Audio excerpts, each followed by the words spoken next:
लाहौर में हीरा के कत्ल की तहकीकात में अहम पेशरफ्त। पुलिस ने मकतूला के 2 करीबी रिश्तेदारों को हिरासत में ले लिया। ज़राए के मुताबिक कत्ल से कुछ देर कबल मकतूला की दोनों के साथ तवील गुफ्तगू और राब्ते हुए। मजीद तफ्तीश के लिए मोबाइल फोन की साइंसी तज्जिया की रिपोर्ट का इंतजार है।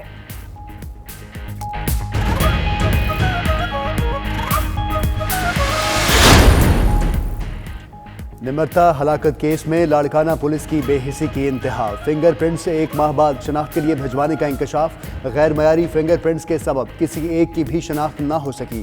तमाम फिंगरप्रिंट्स, कार्ड्स और पुलिस का कोरिंग लेटर लाड़काना वापस भिजवा दिया गया। नादरा की रिपोर्ट 92 न्यूज़ ने हासिल कर ली।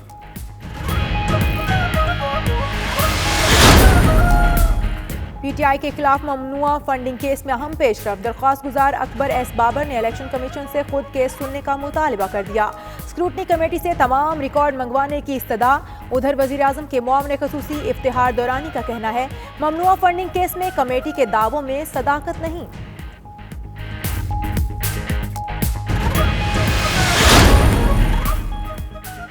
फॉरेन फंडिंग केस का नया लॉलीपॉप शुरू कर दिया गया। पीटीआई की फंडिंग करने वाले तमाम पाकिस्तानी हैं। मुखालिफिन ने जाती मफाद के लिए इल्जाम लगाए। फयाजुल हसन चौहान की मीडिया से गुफ्तगू। मजीद बोले कि फंडिंग से मुतल्लिक रिपोर्ट बाकायदगी से इलेक्शन कमीशन को दी जाती है। इलेक्शन कमीशन किसी जमात पर पाबंदी नहीं लगा सकता। तो जो ही वो जेल की सलाखों से निकले तो उनका हशाश विशाश खुशगवार चेहरा ये बता रहा है कि उनको हर तरह की ये एक भाम है पूरे पाकिस्तान की। अब इतने दिन गुजर गए हैं तो बाहर के डॉक्टर्स की कोई अभी तक उस बीमारी के हवाले से हतमी रिकमेंडेशन कौम के सामने नहीं आई। नवाज शरीफ जेल में बीमार, बाहर जाते ही हशाश बशाश हो गए। बीमार के साथ वो सहूलतकार भाई गया जो खुद नैब और अदालतों को मतलूब है। अब इतने दिन बाद भी सियासी बीमारी पर इंटरनेशनल डॉक्टर्स की रिपोर्ट नहीं आई। फिरदौस आशिकवान ने नून लीग पर बरस पड़ी। मजीद कहा कि गैर मुल्की अकाउंट्स रखने, कारोबार और इलाज करवाने वाले फॉरेन फंडिंग केस में भी मुंह की खाएंगे।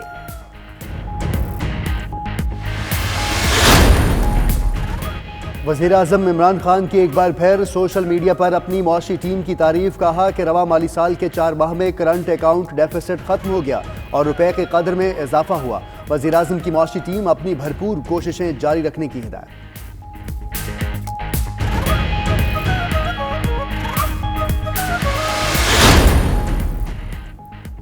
खाने पीने की अशिया की कीमतों में इजाफा, महंगाई बढ़ने की अहम वजह करार। स्टेट बैंक का कहना है महंगाई की रफ्तार अभी भी बुलंद सतह पर है। माली साल 2019-20 में महंगाई की शरह 11 से 12% तक रहेगी। करंट अकाउंट खसारे में कमी आना मुस्बत पेशरफ्त है।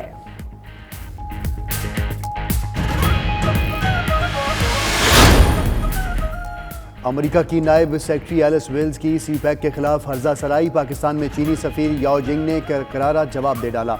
बोले कि अमेरिका इस वक्त कहाँ था जब पाकिस्तान को ज़रूरत थी। सियासी मकासद से बालातर होकर हमेशा पाकिस्तान की मदद की।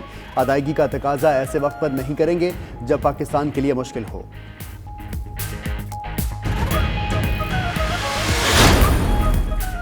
पिम्स अस्पताल के मेडिकल बोर्ड ने आसिफ जरदारी का तिबी मुआयना मुकम्मल कर लिया। अस्पताल ज़राए के मुताबिक साबिक सर की तबीयत न बदस्तूर नासाज। गुज़श्ता रात आसिफ अली जरदारी का शुगर लेवल और ब्लड प्रेशर नॉर्मल नहीं हुआ। रहनुमा पीपी राजा परवेज अशरफ ने आसिफ जरदारी के इलाज के लिए स्पेशल मेडिकल बोर्ड बनाने का मुतालिबा कर दिया।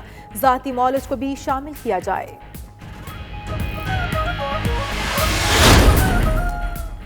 असासाजात केस में खुर्शीद शाह के रिमांड में 15 रोज़ की तौसी। एहतसाब अदालत सखर का 7 दिसंबर को दोबारा पेश करने का हुक्म। खुर्शीद शाह की मोबाइल फ़ोन वापस दिलवाने की इस्तदा। नए प्रोसिक्यूटर ने मौक़िफ़ अपनाया कि फॉरेंसिक मुकम्मल होने पर मोबाइल वापस किया जा सकेगा। तबीयत पहले से बेहतर है। अदालत के पूछने पर रहनुमा पीपी का जवाब।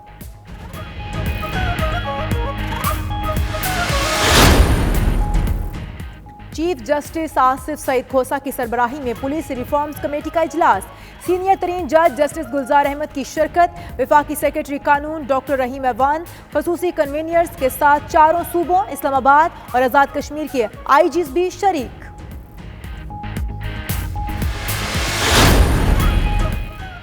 नैब रावलपिंडी ने अकरम खान दुरानी का नाम ECL में डालने की सिफारिश कर दी। अकरम दुरानी के खिलाफ मुख्तलिफ केसेस की तहकीकात जारी हैं। खदशा है कि वो मुल्क छोड़ जाएंगे।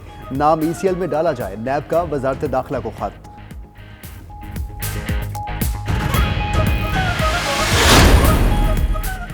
सिंध में गैर कानूनी तामीरात और बिल्डिंग बाई लॉज के खिलाफ वर्जी, सूबाई हुकूमत ने सिंध भर में खसूसी अदालतें कायम करने का फैसला कर लिया। निजी और सरकारी शिकायत की समाअत खसूसी अदालत में होगी। हैदराबाद और सखर रीजन में बिल्डिंग कंट्रोल अथॉरिटी के पुलिस स्टेशन भी कायम किए जाएंगे। कराची वाटर बोर्ड हुकाम की नाअहली, लियाकताबाद डाकखाने के करीब फटने वाली पानी की पाइपलाइन की मुरम्मत शुरू न हो सकी।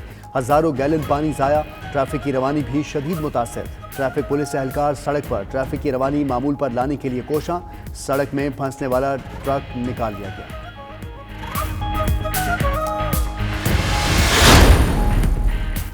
कराची में डेंगू मच्छर ने मजीद 2 अफराद की जान ले ली। 40 साला शहजाद और 60 साला अब्दुल समद निजी अस्पताल में दम तोड़ गए। शहर में रवां साल डेंगू से जाँ बहक अफराद की तादाद 37 हो गई। उधर शहर में 24 घंटों के दौरान मजीद 137 अफराद में डेंगू बुखार की तस्दीक हो गई।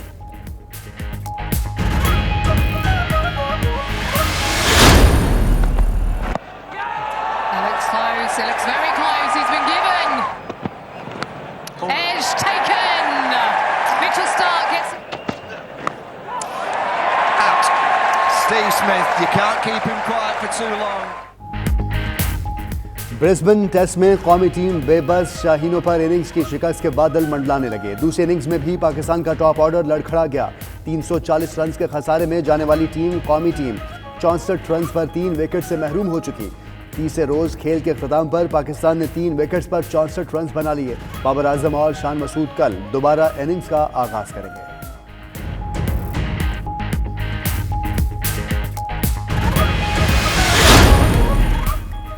लफ्जों और जहानत के खेल में पाकिस्तानी बच्चे का बड़ा कारनामा। Junior world champion Syed Amad Ali ने इंग्लिश सरजमीन पर तारीख रकम कर दी।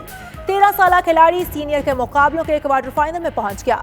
नॉकआउट मरहले में अमाद का मुकाबला स्क्रैबल के सबसे कामयाब खिलाड़ी नेगल रिचर्ड से होगा।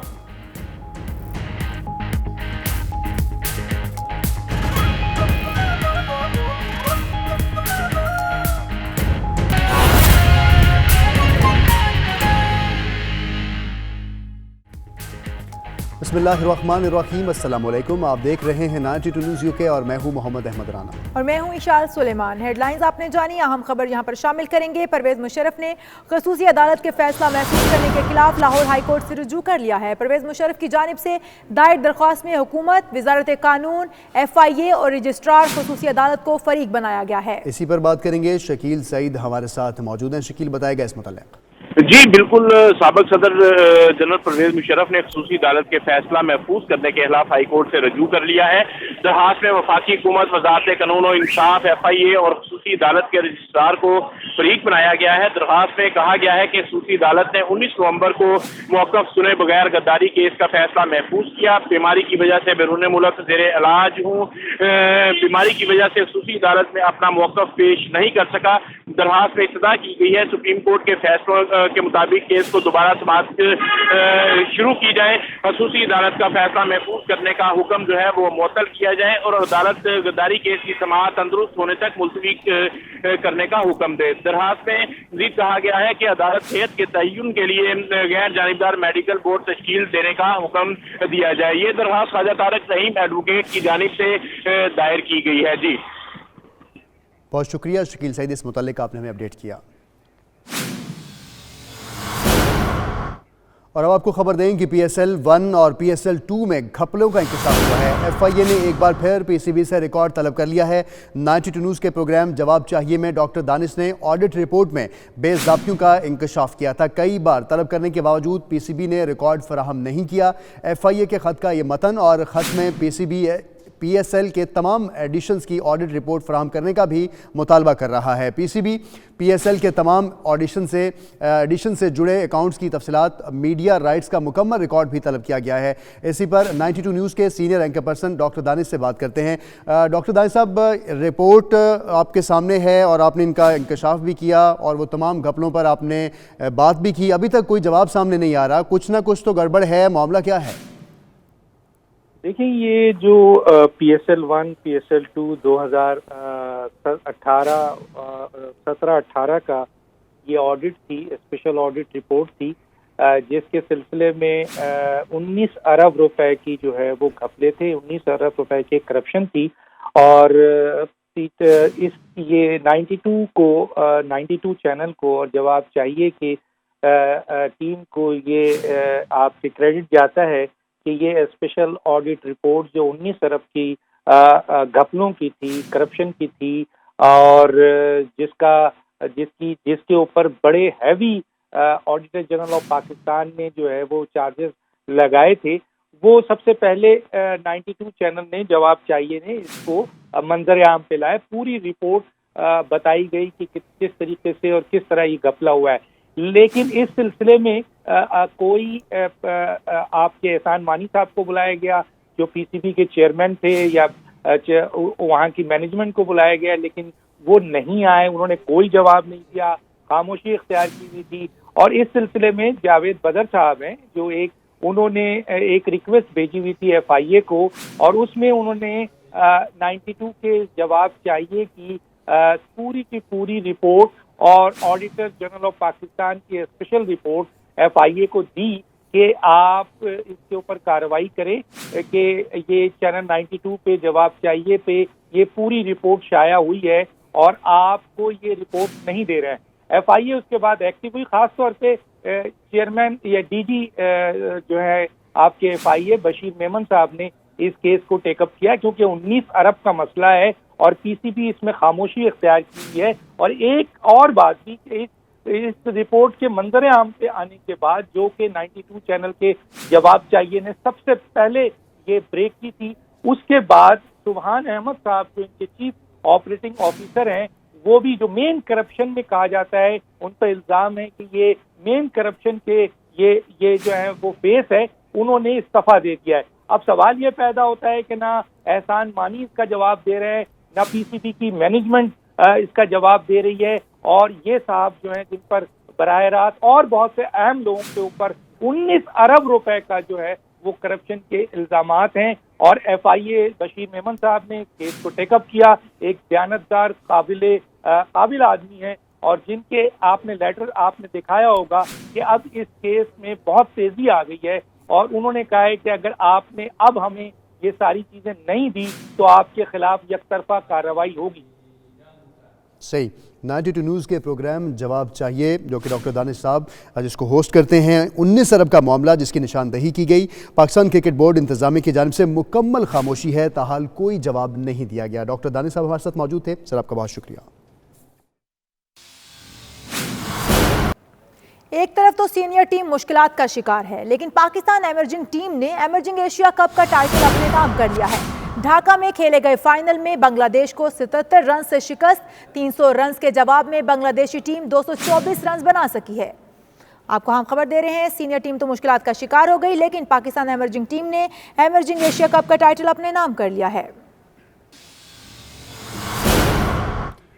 और आपको बताएं कि अमेरिका की जनूबी और वस्त एशियाई उमूर की नायब सेक्रेटरी एलिस वेल्स की CPEC के खिलाफ हर्जा सराई पर पाकिस्तान में चीनी सफ़ीर याओ जिंग का सख्त रद्दअमल सामने आया। कहते हैं कि अमेरिका उस वक्त कहाँ था जब पाकिस्तान को ज़रूरत थी।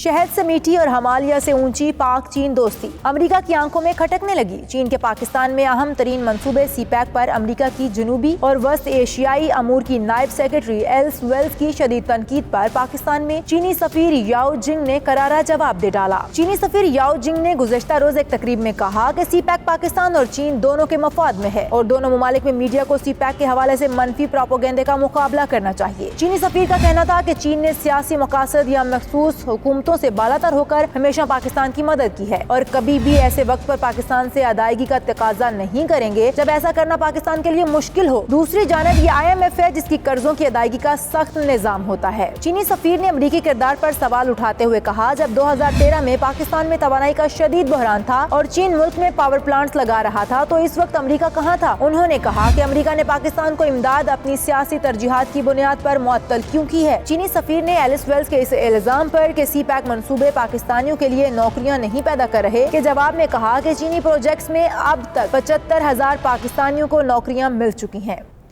और यहाँ पर वक्त हुआ एक ब्रेक का। अब देखते रहिए 92 न्यूज़ UK।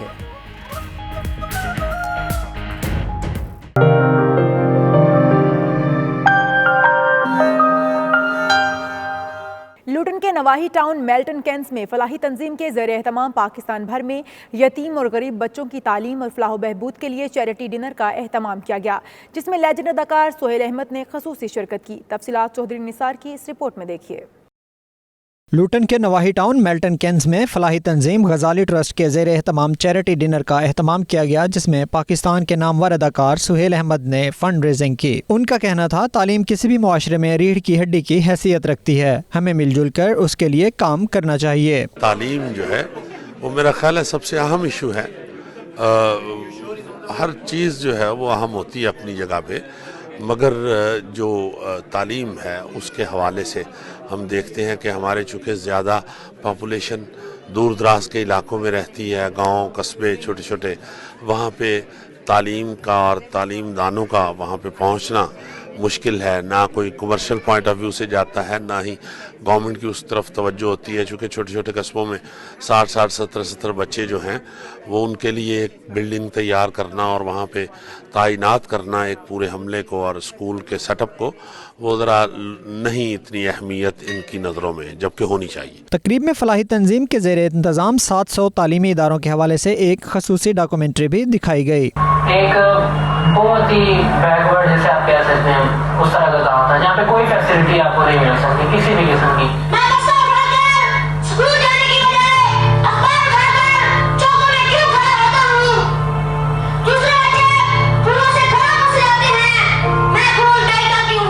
फंड रेजिंग में मुखय्यर हजरात के अलावा मकामी सियासी क़यादत ने भी हिस्सा लिया, जबकि मेल्टन केंस से अरकान पार्लियामेंट ने अपने ख्यालात का इजहार किया और तालीम की अहमियत पर रोशनी डाली। इस मौके पर सोहेल अहमद ने अपने हर दिल अजीज किरदार अजीजी के रूप में भी फ़न का मुजाहरा किया, जिस पर शायकीन ने दिल खोल कर दाद दी। चौधरी निसार, 92 न्यूज़, लुटन।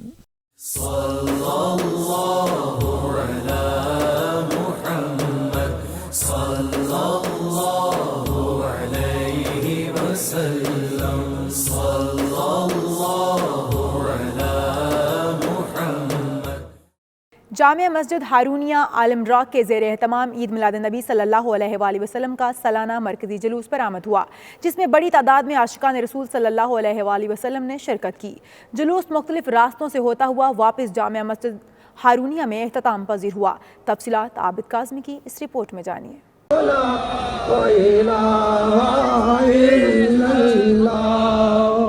सरपरस्ती आला मस्जिद हारूनिया सूफी मोहम्मद सफदर की सदारत में निकलने वाला जुलूस अलम रॉक के मुख्तलिफ रास्तों से गुजरा, जहाँ जगह जगह जुलूस के शुरका के लिए खाने पीने के स्टॉल लगाए गए और आशिकान रसूल सल्लल्लाहु अलैहि वसल्लम पर फूलों की पत्तियां निछावर की जाती रहीं।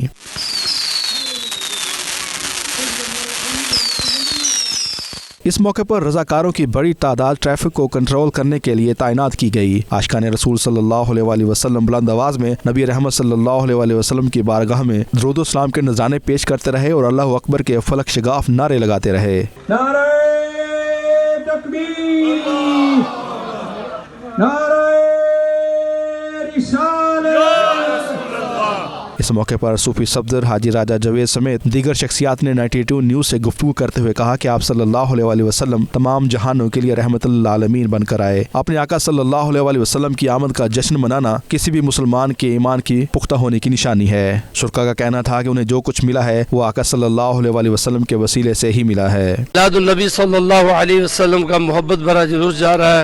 इसमें बच्चे भी मौजूद हैं और नौजवान भी मौजूद हैं, बूढ़े भी मौजूद हैं। मोहब्बत और अकीदत के साथ जामिया मस्जिद हारूनिया से हर साल ये निकलता है। अल्लाह ताला हम सब को इससे खुशियाँ नसीब करे और बरकतें नसीब करे। ये हमारी तरफ से पूरी दुनिया में सबको मुबारक। मिलाद मुस्तफ़ा नबी करीम सल्लल्लाहु अलैहि वसल्लम ने जो हमें पैगाम दिया दीन का, वो हमारे सीने में अल्लाह पाक जागज़ीं करे। शुरका का मजीद कहना था कि इस तरह का जुलूस मुनक्कद करने का मकसद जहाँ नौजवान नस्ल आप सल्लल्लाहु अलैहि वसल्लम की तालीमात से रोशनास होती है, वहीं दूसरे मज़ाहब के लोग भी इससे मुस्तफ़ीद होकर दायरा इस्लाम में दाखिल होते हैं। रिपोर्टिंग टीम के हमरा आबिद काज़मी, 92 न्यूज़, बर्मिंघम।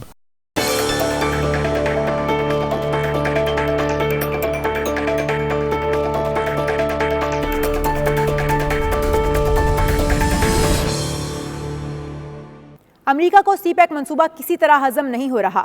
यही वजह है कि ट्रंप इंतजामिया के एतराज़ का सिलसिला जारी है। अमेरिकी दफ्तर ख़ारजा की सेक्रेटरी बराए जनूबी और वस्ती एशिया एलिस वेल्स कहती हैं इस मंसूबे से पाकिस्तान कर्जों की दलदल में धंस जाएगा। 92 न्यूज़ के नुमाइंदे खुरम शहजाद के सवालात ने एलिस वेल्स को मुश्किल में डाल दिया। तफसीलात देखते हैं इस रिपोर्ट में।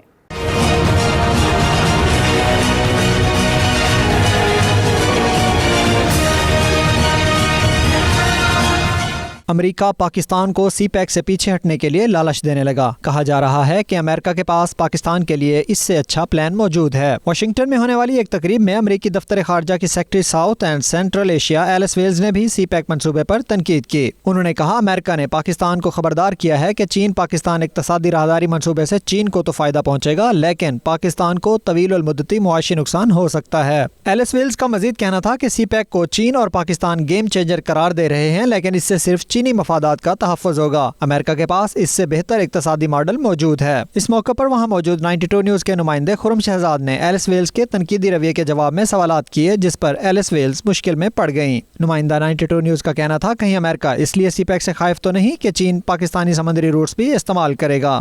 US position is all since the beginning of CPEC. US position is always the observers of the project. One of Pakistan's senator mentioned Pakistan is not only sharing the land but maritime route during the CPEC project. My question is, all this commotion which is coming from US is now because do you think US is feeling threat in the Gulf of Oman, Arabian Ocean and Indian Ocean?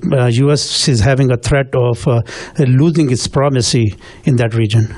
I'm not a China expert, but I would, probably my East Asia Pacific colleagues don't welcome me opining. But obviously the program was designed in part to be able to export excess labor, excess capital, excess production facilities, and so China was trying to solve one of its own domestic problems, and it solved its domestic problems sometime at the expense of the receiving country. There are over 95 state-owned enterprises that are part of this Belt and Road Initiative and that have been engaged in infrastructure projects overseas, Chinese state-owned enterprises. शायद Alice Wales को इस किस्म के सख्त और सीधे सवालात की तवक्को नहीं थी। यही वजह है कि वो एक लम्हा के लिए गड़बड़ा सी गईं और कोई माकूल जवाब देने से कासिर रहीं। बाद में मीडिया से गुफ्तगू करते हुए एलिस वेल्स का कहना था किसी भी मुल्क में सरमायाकारी पायदार और आला तरीन मयार के मुताबिक होनी चाहिए। Or sad. It's the United States position that investment should meet the highest standards. It should be sustainable. It should meet labor and environment standards. It should result in projects that enhance the economic wealth and capacity of the country. 92 news अमेरिकी सदर Trump और वज़ीर आज़म इमरान खान की पहली press briefing के दौरान भी पाकिस्तान के मौक़िफ़ पर मबनी सवालात पूछ चुका है, जिसे सहाफ़ती हलकों में तारीफ़ी नज़रों से देखा गया, जबकि मुहिब्बे वतन हलकों ने भी इसे बेहद सराहा। Khurram Shahzad, 92 news, Washington. और यहाँ पर वक्त हुआ एक ब्रेक का। आप देखते रहिए 92 न्यूज़ यूके।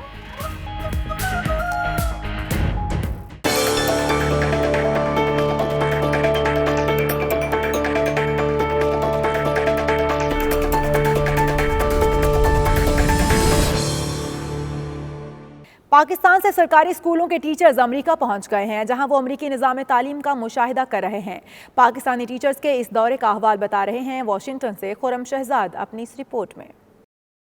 अमरीकी स्टेट डिपार्टमेंट और वर्जीनिया टेक यूनिवर्सिटी के इश्तराक से टीचर एक्सचेंज प्रोग्राम का आगाज कर दिया गया। इस प्रोग्राम के तहत पाकिस्तान से टीचर्स अमरीका पहुंचे हैं, जहां उन्हें मुख्तलिफ स्कूल्स, कॉलेजेस और यूनिवर्सिटियों का मुतालियाती दौरा कराया जा रहा है और वो अमरीकी निज़ाम तालीम को करीब से देख रहे हैं। पाकिस्तान से आने वाले टीचर्स का कहना है कि अमरीकी तालीमी इदारों को देख कर वो बहुत मुतासिर हुए। US गवर्नमेंट की तरफ से ये एक बहुत बेहतरीन इनिशिएटिव है कि वो सेकेंडरी टीचर्स को पर्टिकुलरली फ्राम रूरल और लेस प्रिविलेज्ड एरिया से लाए हैं और उन्होंने उनको एक बड़ा बेहतरीन मौका फराहम किया है कि वो यहाँ पर आएँ और अपनी प्रोफिशेंसी स्किल्स जो हैं उनको इम्प्रूव करें। Teaching excellence and achievement award एक बहुत अच्छा प्रोग्राम है, जिसके ज़रिए पाकिस्तानी टीचर्स को एक मौका फराहम किया जाता है कि वो यहाँ American schools, local schools and public schools को विज़िट करें और बहुत सी नई स्ट्रेटजीज़ और टेक्निक्स यहाँ से सीखें और फिर जाके अपने स्कूल्स में वो इम्प्लीमेंट करें।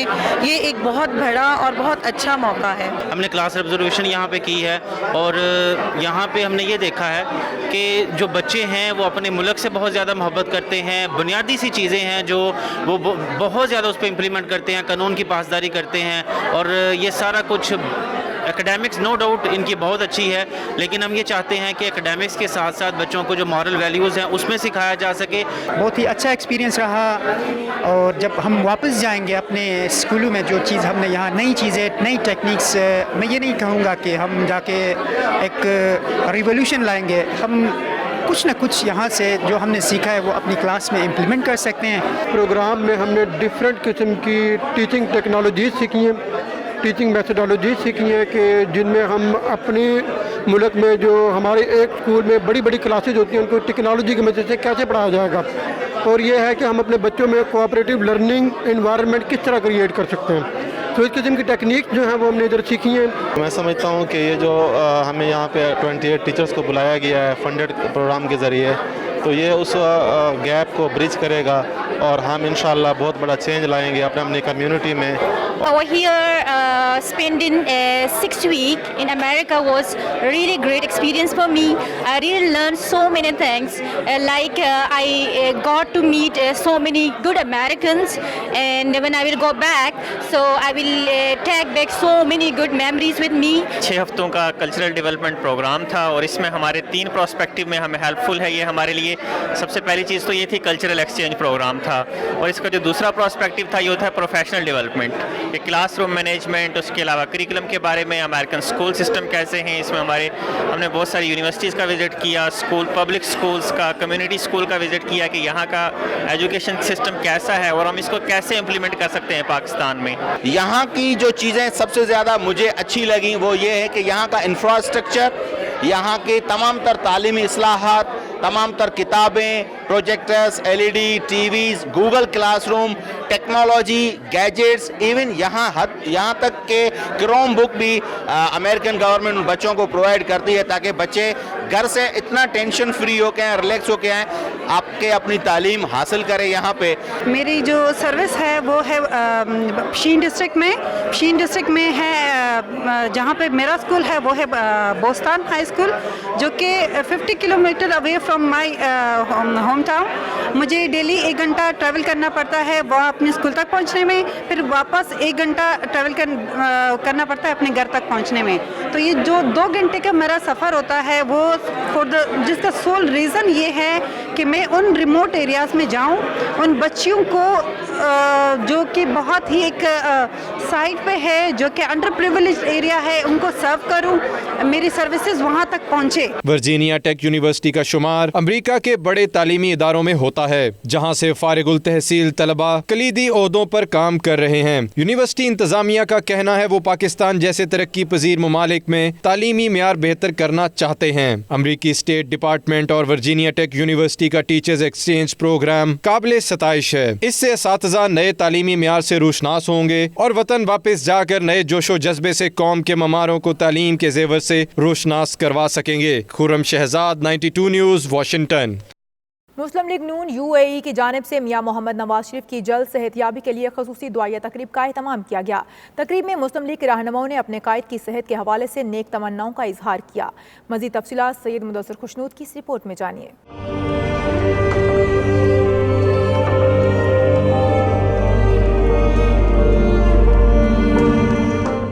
मुस्लिम लीग नून के कायद मियां मोहम्मद नवाज शरीफ की तशवीशनाक हालत पर दियार गैर में रहने वाले नून लीग के मतवाले दुआ गो। गुज़श्ता रोज दुबई में नून लीग UAE के सदर चौधरी अल्ताफ की जानब से मियां मोहम्मद नवाज शरीफ के लिए खसूसी दुआया तकरीब का एहतमाम किया गया। तकरीब में कायद मुस्लिम लीग नून मियां नवाज शरीफ की बैरून मुल्क इलाज पर इत्मीनान का इजहार किया गया। इस मौके पर शुरा का कहना था कि मियां नवाज शरीफ जल्द सेहतयाब होकर पाकिस्तान वापस आएंगे और पार्टी की क़ियादत करेंगे। सदर मुस्लिम लीग नून UAE चौधरी मोहम्मद अल्ताफ हुसैन का 92 न्यूज से खुसूसी गुफ्तगू करते हुए कहना था कि मियां नवाज शरीफ और इसहाक डार के लिए दुआ है कि वो जल्द से जल्द सेहतयाब होकर वतन वापस आएं। यही कहेंगे अल्लाह ताला उनको जल्द से जल्द सेहतमंद करे और जो उनको बीमारी है उसको ज़ाहिर करे क्या बीमारी, ताकि उनका इलाज हो और वो अपने वक्त खैर खरीद से वापस आए और पाकिस्तान में आके अवाम की खिदमत करे। ये PTI वालों को पुराना काम है सियासत करना, लेकिन वो वापस आएंगे, ये नहीं है कि चांद चलेगा सब देख लेंगे। इंशाल्लाह उन्होंने पहले भी वापस आए हैं, उनकी बीवी बीमार बीवी को छोड़ के आए हैं, बिस्तर मर्ग पर बीवी को छोड़ के आए, अब क्यों नहीं आएंगे। इस मौके पर सदर मुस्लिम लीग नून दुबई चौधरी जफर इकबाल का कहना था कि पाकिस्तान एक बार फिर मियां नवाज शरीफ की जेर सरपरस्ती दिन दुगनी रात चौगनी तरक्की करेगा। कि ये दुआया तकरीब खसूसन बिलखसूस कायद मोहतरम मियां मोहम्मद नवाज शरीफ की इज़्ज़त याबी के लिए कुरान ख़वानी भी की गई है और दुआ भी की गई है, और उम्मीद करते हैं कि इंशाअल्लाह ताला किसी न किसी की दुआ सुनी जाएगी और कायद मोहतरम बहुत जल्द इंशाअल्लाह शफा याब होकर हम हमारे साथ होंगे, और हम दुआ गो हैं कि अल्लाह ताला उन्हें सेहत कामला अता फरमाए, उन्हें अपने हिफ्ज़-ओ-मान में रखें। मुस्लिम लीग नून यूएई के सीनियर रहनुमा सरदार आसिफ करीम चौधरी शाहिद रजा का 92 न्यूज़ से गुफ्तगू में कहना था मियां नवाज शरीफ जल्द ही वापस आकर पाकिस्तान की सियासत में अपना किरदार अदा करेंगे। पहले तो मैं अल्लाह का शुक्र अदा करता हूँ कि उनकी दुआएं जो उनकी वालदा की दुआएं थी वो कबूल हुई हैं, और वो अल्हम्दुलिल्लाह आज लंदन में वो पहुँच गए, 2 दिन हो गए, वहाँ इलाज उनका शुरू हो गया है, और इंशाअल्लाह जैसे ही इलाज उनका कंप्लीट होएगा वो वापस भी आ जाएंगे।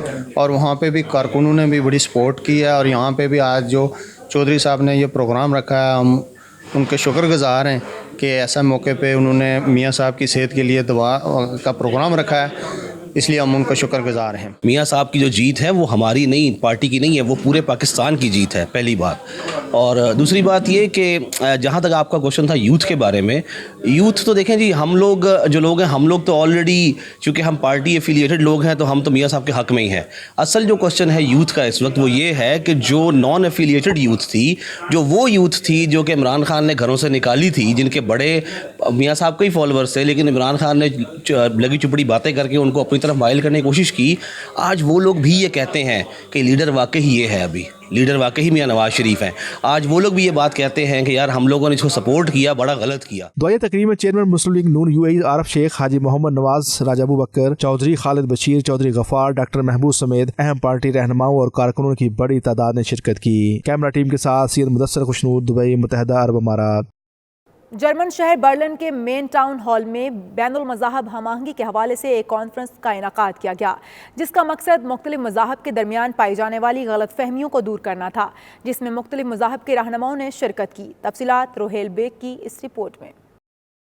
जर्मन शहर बर्लिन में बैनुल मज़ाहिब हमआहंगी के हवाले से एक कॉन्फ्रेंस का इनेकाद हुआ, जिसमें मुकर्रिरीन ने इस बात पर जोर दिया कि मज़ाहिब के दरमियान पैदा होने वाली दूरियों को कम करना वक्त का तकाजा है। इससे दुनिया के अमन का गहवारा बनने की राह हमवार होगी। मुस्लिम रहनुमा अब्दुल्ला रज़ाक ने दीन इस्लाम के पहलुओं को उजागर किया और कहा, बढ़ती हुई शिद्दत पसंदी और गलत फहमियों को दूर करने के लिए इस तरह की कॉन्फ्रेंसेस का इनेकाद ज़रूरी है। सिख कम्यूनिटी से ताल्लुक़ रखने वाले अफराद ने कहा, दुनिया का हर मजहब अमन की बात करता है और इस तरह की कॉन्फ्रेंस दुनिया में अमन कायम करने के लिए अहम किरदार अदा कर सकती हैं। कॉन्फ्रेंस में ये नुक्ता भी ज़ेर बहस रहा कि किस तरह मुख्तलिफ मज़ाहिब माहौलियाती आलूदगी के चैलेंज से निमट सकते हैं। जंगी अजीम दोयम की तबाहकारियों का निशाना बनने वाले चर्च के पादरी ने शिद्दत पसंदी और इस्लाम मुखालिफ प्रोपेगेंडे पर मीडिया के मनफी किरदार को तनकीद का निशाना बनाया। Rohail Baig, 92 news, Berlin.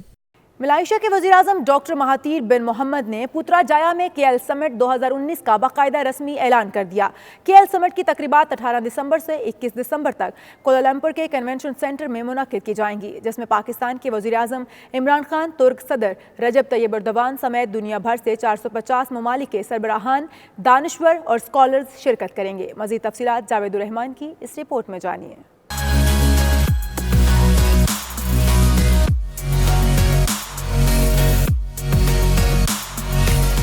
Malaysia के शहर पतराजाया में केएल समिट 2019 के हवाले से शानदार तकरीब का इनेकाद किया गया, जिसके मेहमान खसूसी वज़ीर आज़म डॉक्टर महातीर बिन मोहम्मद थे। उन्होंने केएल समिट का बाकायदा ऐलान किया।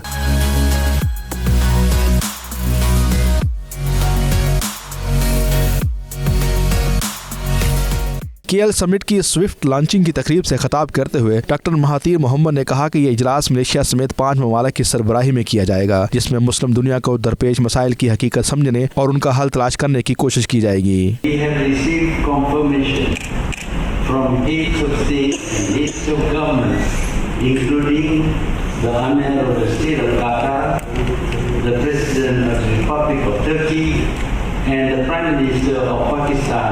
who have all agreed to attend the summit. तकरीब में 92 न्यूज के नुमाइंदे की जानब से किए जाने वाले सवाल पर जवाब देते हुए वज़ीर आज़म डॉक्टर महातीर बिन मोहम्मद ने कहा कि OIC एक बड़ी तंजीम है। उनका पूरी इस्लामी दुनिया के लिए ये पैगाम है कि वो उम्मत मुस्लिमा को दरपेश मसाइल के अमली हल के लिए उनका साथ दें। This is an alternative, effective platform of OIC for the betterment of Muslim Ummah. It is a good platform. The OIC is a very big organization. It's very difficult for us to have such a big organization in the conference. It is why we have started with 5 countries, and we do hope that over time the other members of the OIC will join. वज़ीर आज़म doctor Mahathir बिन मोहम्मद जो इस सरबराही इजलास के chairman भी हैं, तकरीब से खिताब करते हुए उन्होंने कहा कि इस समिट का मौजू तरक्की और खुद मुख्तारी, सालमियत, सकाफत, इंसाफ, तिजारत और टेक्नोलॉजी होगा। मलेशिया के वफाकी वज़ीर माइशत दातू सरी अज़मीन अली, पाकिस्तानी हाई कमिश्नर आमना बलोच, KL समिट की ऑर्गेनाइजिंग कमेटी के सरबराह तन अहमद सारजी अब्दुल हमीद और मारूफ कानूनदान मोहम्मद तौफीक ने 92 न्यूज़ से ख़ुसूसी बातचीत करते हुए KL समिट की अहमियत पर रोशनी डाली। Pakistan, Turkey, Malaysia, Indonesia, Qatar, इनका जो इश्तराक है ये किसी ग्रुप के या OIC के ख़िलाफ़ नहीं, OIC के साथ एक पैरेलल मैकेनिज़्म है। ये साथ चलेगा और ये प्रमोट करेगा cooperation among these 5 countries, but it's a platform that would be open for other countries. Well, we are happy to see Pakistan under the leadership of Prime Minister Imran Khan has been able to reform and to develop Pakistan, and we believe Malaysia and Pakistan could work together and to see how best we can enhance our potentials between these 2 countries. And I strongly agree with you that Prime Minister Tun Dr. Mahathir Mohamad and also Prime Minister Pakistan has been very close, not only friends but also I think both of them have the same commitment to see that Muslim countries and Ummah. I think it flows from the fact that the Muslim Ummah right now seems to be very divided, and also in relation to the Western world, we all seem to be terrorists. But the concept of getting together this maybe 4 or 5 very strong Islamic countries together to form a sort of caucus, and also to find out and to solve the problems which is now befalling the Muslim Ummah in relation to technology, in relation to rule of law, in relation to justice. The hope of the Prime Minister, that we hope that the success of this summit would escalate into future summits, and I would expect that future summits should be thematic. This time we have got the 7 pillars as the Prime Minister have listed. Maybe future summits should concentrate on 1 or 2, and the resultant effect would be greater cooperation in terms of trade, investment, and perhaps the culminating in joint venture projects. तकरीब के आखिर में वज़ीर आज़म doctor Mahathir बिन मोहम्मद ने पाकिस्तान समेत KL summit के official media partners को certificates भी पेश किए। KL समिट 2019 का आज बाकायदा मीडिया की सॉफ्ट लॉन्चिंग की गई, जिसका अफ्ताह मलेशिया के वज़ीर आज़म डॉक्टर महातीर बिन मोहम्मद ने किया।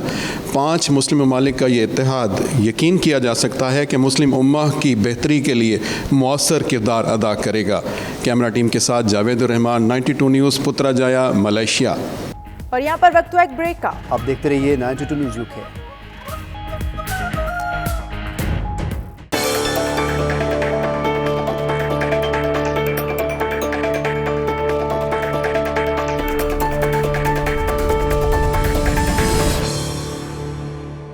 गुलों में रंग भरे बादे नौबहार चले भी आओ कि गुलशन का कारोबार चले। फैसलाबाद में सरमा रुत ने नारंगी, पीले, जामनी, कासनी गुल खिलाए तो शहनाज महमूद ने इनकी रानाइयों में खोकर एक महकती रिपोर्ट बना दी है। आइए आप भी देखिए। आइए मैं आपको एक ऐसे देश में ले चलूं जहां रंग बातें करें और बातों से खुशबू आए।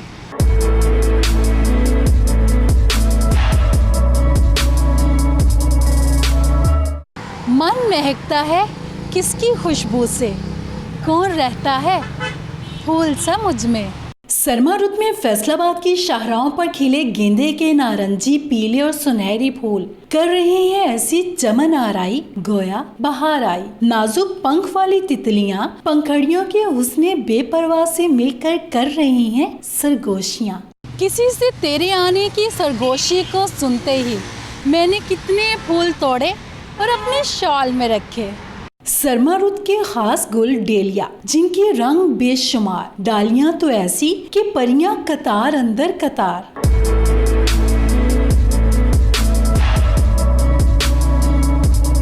उदे उदे नीले नीले पीले पीले पैरहन ओढ़े गुले दाऊदी ने भी रुत ऐसी रोमानवी बना रखी है कि मनचले लफ्ज भी शायरी करने लगे।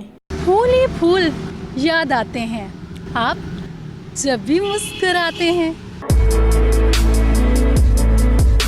सुना है बोले तो बातों से फूल झड़ते हैं, और सच बात तो ये फूलों की हुस्न पर दिल हारी मैं तो गई वारी वारी। कैमरामैन जाहिद मलिक के साथ शहनाज महमूद, 92 न्यूज़ फैसलाबाद। और इसके साथ ही न्यूज़ बुलेटिन से अब तक के लिए इतना ही। बाखबर रहिए और देखते रहिए 92 न्यूज़।